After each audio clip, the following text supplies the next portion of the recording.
ഇല്ല, second half കഥയൊന്നുമില്ല, തമാശ ഒന്നുമില്ല, ഭയങ്കര ബോറായിരുന്നു. മൊത്തത്തിൽ ഫസ്റ്റ് ഹാഫിന്റെ ഒരു രസം സെക്കൻഡ് ഹാഫ് കിട്ടി. ആവറേജ്. കോമഡി ഒന്നും പ്രതീക്ഷിച്ചു തോന്നില്ല. വലിയ രസമില്ല, ഒരു വർക്കൗട്ട് ആയില്ല പടം.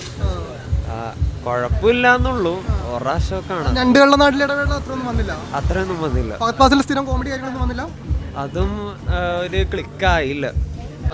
എങ്ങനെയാണ് ഫഹദ് ഫാസിലിന്റെ ഇതൊക്കെ? ഫഹദ് ഫാസിൽ അടിപൊളിയായിരുന്നു. മൊത്തത്തിൽ ഫസ്റ്റ് ഹാഫിന്റെ ഒരു രസം സെക്കൻഡ് ഹാഫ് കിട്ടി. മറ്റേ കല്യാണി കുഴപ്പമില്ല. ഓടുമുദ്ര പ്രതീക്ഷിച്ചു വന്നോ?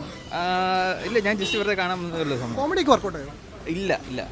വേറെ കഥയിലേക്ക് എന്തോ പോയി, ഒട്ടും നല്ലതായിരുന്നു, എനിക്ക് ഒട്ടും ഇഷ്ടപ്പെട്ടില്ല. അൽത്താഫിന്റെ മേക്കിംഗ് ഒക്കെ അല്ല, ആ മേക്കിംഗ് നല്ലതാണോ വിചാരിച്ചത്. ഇല്ല, സെക്കൻഡ് ഹാഫ് കഥയൊന്നുമില്ല, തമാശ ഒന്നുമില്ല, ഭയങ്കര ബോറായിരുന്നു, ഡ്രൈ ആയിട്ടായിരുന്നു തിയേറ്റർ.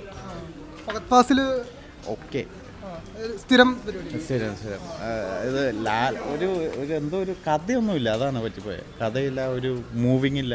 സെക്കൻഡ് ഹാഫ് ഭയങ്കര ലാഗും, ഒരു അൺവാണ്ടഡ് ക്യാരക്ടേഴ്സൊക്കെ വന്നു, ഒരു ക്യാമിയോ അപ്പിയറൻസ് ഉണ്ട്, അതിൻ്റെ ആവശ്യം പോലും ഉണ്ടായിരുന്നില്ല. എന്തായാലും സിനിമ എനിക്ക് തോന്നുന്നില്ല ഇത് വർക്കാവുന്നു. Thank you.